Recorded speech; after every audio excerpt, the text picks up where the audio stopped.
Did your Congress, Republican or Democrat, did your senators, did any of them literally rail against PayPal and say, if this is even possible for you to do this, we got to pass a law where no banking institution can ever take away your money because of what you say? Did they? You know the answer to that.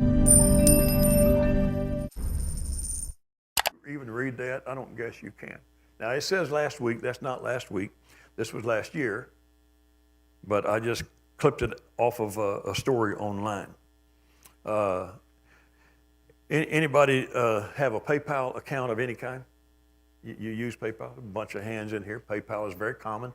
I think it's the largest online bank in the world. Last year, they came out with they didn't.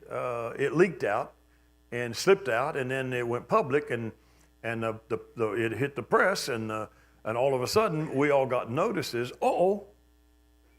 If you have a PayPal account, which we do, you do, you're going to be fined 25. This is right in the middle of all the language. You can't say anti because you'll get blocked off of YouTube, Facebook, Instagram. You can't say anything. Literally, you couldn't say anything unless it was politically approved. You couldn't say, well, there are some adverse effects. No, we can't say that. Well, the government doesn't have a right. Oh, you can't say that. Well, some people are dying. No, you can't say that. And PayPal comes out in the middle of all that. And guess what they decided they could do? They decided that they could fine everybody $2,500 per offensive language. If you said something that they who? PayPal. Who's PayPal? It's just a bank. But if you said something controversial they didn't like, it didn't meet their speech police values, your account would get $2,500 deducted from it for each violation. You could say 3 wrong things in one post on Facebook. And from Facebook, it would be reported to PayPal because they were screening everybody's social media. And you could get a $2,500 hickey for each negative thing you said about the vaccine or about the riots or about anything else. Why wasn't that screamed about by every congressman and every senator? Why wasn't it screamed about? Well, I'll tell you who screamed about it. People who had money with PayPal, including yours truly. Immediately, the very next day, PayPal issues a retraction and apology. But they didn't say they made that up. Basically, they said that was not supposed to be leaked. We don't know why that was. That's just something that has been talked about, but that's not something blah, blah, blah. I can't remember Marcus's first name. I want to say David Marcus, but don't hold me to that. The former president of PayPal, when that happened last year, said a private company now gets to decide to take your money if you say something they disagree with. Insanity. That doesn't sound like the former president is saying, oh my word, this is stupid. Nobody would do that. PayPal wouldn't do that. This is an employee that was disgruntled. No, the former president of PayPal said, so a company is going to get to decide. He's an insider. He would know if that was just a goofball did that. It was not a goofball. That's been talked about as a policy for keeping people in line and controlling people and making sure you do not speak anything that's not politically correct. And who gets to define political correctness? I'm old enough to have actually been a grown adult when PC first became an issue. Some of y'all grown up just thinking political correctness has always been part of the American landscape. It has not been. I'm old. I'm so old that I was kicking alive and well and preaching, when it first became a phrase, politically correct. And it was primarily over racism. You had to use politically correct words to talk about another person's race. And I remember in those early days, because they didn't want white people calling black people by a bad word, or black people calling white people by a wrong moniker. And I remember telling a lot of people, and in fact, in mentioning it in a sermon or two, this is a mistake. We need to leave this completely alone. We need to let people say what they feel and think. We don't want to teach people how to speak politically correct, because when you do, you can hide a wolf. You can hide a bigot. You can hide a racist. You can hide a hater. If he knows he can't speak hateful, he has to speak love. Well, you just teach him how to be a super hypocrite, but deep in his heart, you don't know what's there. He's still a snake, but he learned how to speak like a lamb. That's what political correctness has done. Politicians are the world's best violators because their hearts are not what they speak. Now, I know I'm biased against all Republicans and Democrats. God bless them, but they could, don't act like your party is better than the other one. Any one party could raise enough protest and stink to change things. Did your Congress, Republican or Democrat, did your senators, did any of them literally rail against PayPal and say, if this is even possible for you to do this, we got to pass a law where no banking institution can ever take away your money because of what you say? Did they? You know the answer to that. You don't even have to go Google it, but I challenge you to go Google it. No. Nothing changed. Meaning, even when they did that, the government didn't stand up and scream in the halls of Congress, this can't happen today. No. You know why they didn't stand up and scream against it? Because silently, they see it as a good thing. One day in the future, we may need to have to control riots and control people. And the fastest and easiest way to control people, Canada showed us, take away their money. And they don't even have a protest. Well, we can't even fight. Who are you going to fight? You going to call your senator? Have you ever tried to call John Cornyn or Teddy Cruz? Have you tried? Good luck on that. Yeah, I email them and I get responses now and then that I know they didn't write, but that's all right. I don't expect them to have time to respond to everybody. I just like a good response. And one of them never responds. I won't call which name, but they don't. And so I don't know what to tell you other than this is our sermon today, and just so you understand, the government already has reserved the right to control your money. It's already there. By not condemning PayPal and passing a law where no banking institution can ever do that again, you and I know YouTube and Facebook have already censored us through the pandemic. You've already been blocked. Some of you right in this room have been in violation of Facebook standards, and you've gotten your notice. You're in Facebook jail for a while.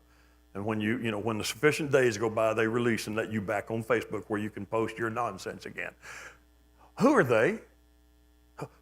Why does Mark Zuckerberg and his team have the right to tell you what you can and cannot say just because they own the entity? There's no free speech anymore if you hadn't been noticing.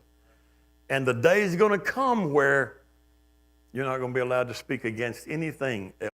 If you have a different biblical opinion, you better not speak against it, not because you're just going to be hated, but because they can freeze your money. One of the parties in the last election, I don't mind telling you, I didn't like either man, but it's not about the men, sometimes it's about the party. And I begged at the last election, I begged folks watching and here to at least read the platform of each party. Read the Republican platform, read the Democrat platform. And the reason I begged you to read it, and don't want to read it to you verbatim, I want you to read it, pull it up. It's available online. And the reason I want you to is one of those parties' platform literally has a paragraph in their platform called Healing the Soul of Our Nation. Now that sounds wonderful.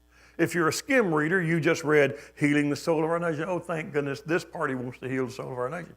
If you had read the paragraph that followed that, not too long to read, you read it in about 3 minutes. If you read that paragraph, You realize it has nothing to do with healing the soul of our nation. It's a nice, bold-faced caption over it, but it literally has nothing to do with healing the soul of our nation. You know what that paragraph entirely was about? It's stated clearly.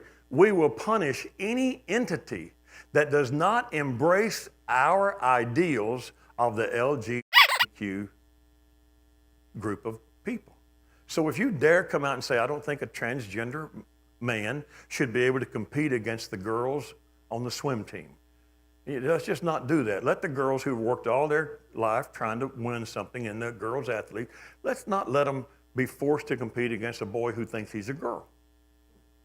Well, you are opposed to that party's healing the soul of our nation platform. And they didn't say, we'll just talk about you. Their paragraph declared, we will punish any entity. And they even mention in there, you can't even use the term conversion therapy. That means that if you had a child who went that way and 3 years later they're more confused than ever and they come to you and you say, you want to go talk to my minister? Let's go talk to the minister. And the minister dares say, well, maybe you should just go back to what you were. Let's just say maybe we took a wrong turn. Let's repent and go back to what we were. Oh, you just practiced conversion therapy and you shall be punished. How will you be punished? Oh, we'll freeze your bank account. We have the power right now to just tell you, you can't have a Facebook account. You can't have a YouTube account. You can't broadcast your sermons. You think not? Well, I will give you a week to find proof that that doesn't exist, and then you can bring it to me next week. I'm telling you, that's where we are already. So what can we say about it? Well, the stage is being set. You got it? Christianity has to become a fair and fun target of ridicule. It just has to become. Because these verses tell us that Christians whose names are written in the Lamb's Book of Life, that's the way the phrase is, they will reject the mark. They just simply won't take it. So their money will be cut off. Nobody will care because truthfully they will want them to be punished and maybe even to be executed. And we are headed that way according to the scripture. Matthew 10:21, Jesus said, when that day comes, when the last days come, a brother shall deliver brother to death, and the father of a child, and the children will rise up against the parents and cause them. Isn't this troubling? Why could this happen? Well, because of mass brainwashing. Well, let's change the word brainwashing to apostasy. Mass falling away from church Christianity doctrine. And you will be hated of all men for my name's sake, but he that endures to the end shall be saved. Matthew 24:9 continues, and then shall they deliver you up to be afflicted, and they'll kill you, and you'll be hated of all nations for my name's sake. And many will be offended, and shall betray one another, and shall hate one another. And many false prophets will rise and deceive many people. And because iniquity will abound, the love of many people will grow cold. But he that endures to the end, the same shall be saved. These are the predictions of setting the stage for. The Antichrist hadn't come yet. One of Jesus' eschatologies, one of his own in Matthew, he simply says, but the end is not yet. These are the beginning of sorrows, but the end is not yet.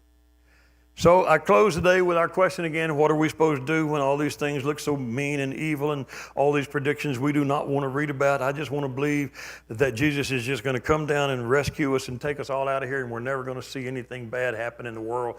And the verse that actually dares to ask the question, shall he find faith when he comes? They didn't even need to write that verse. Of course he's going to find faith. He's going to find multitudes of faith. But think about that. For the Bible to ask the question itself, when Christ finally comes, will he find faith? Whew! It's going to be a massive falling away, setting the stage for a world who will want to believe that finally somebody has come along with common sense who can solve our food problems, our money problem, our health problems. And, oh, by the way, one person's already said the new AI that's coming, it will even be able to find a cure for cancer and all the other diseases because they put all the data from years of research into it. And when it scrambles them all, we're going to know exactly which chemicals, and when we're going to have the answers. Well, great. I'm looking forward to that day. But here's what Jesus said. He said, take heed to yourselves. Don't worry about the world, just you. Take heed to you. Lest at any time you just get overcome and surfeiting and drunkenness and not surfing and drunkenness and cares of this life, so that that day will catch you not looking for it. That's what he's saying. Always be knowing that it's coming. For as a snare it will come on everybody who dwells on the face of the earth, not you. So that it doesn't catch you not looking for it, but as a snare it will come on all of them that dwell on the face of the earth. Watch you therefore and pray always, that you may be accounted worthy to escape these things that shall come to pass. I like that. And to stand before the Son of Man. So that's it. That's all he told us. He didn't tell us to be afraid and terrified. He said, if you watch and pray, you'll be accounted worthy to escape all these things that are coming and to stand before the Lord. That's it. That's what he told us to do. And you don't hear me trying to scare you today. I'm just telling you the stage is being set to change not America, the whole world. The stage is being set. The pandemic caused a huge shift in global politics. And we gave unprecedented credibility to World Health Organization, CDC, Ministry of Health in UK, and various others around the world. So God bless you today. My final message to you is what it's always been. Watch. Keep your eyes open and never stop praying. And you're going to be counted worthy to escape the things that are coming and stand in the presence of the Lord.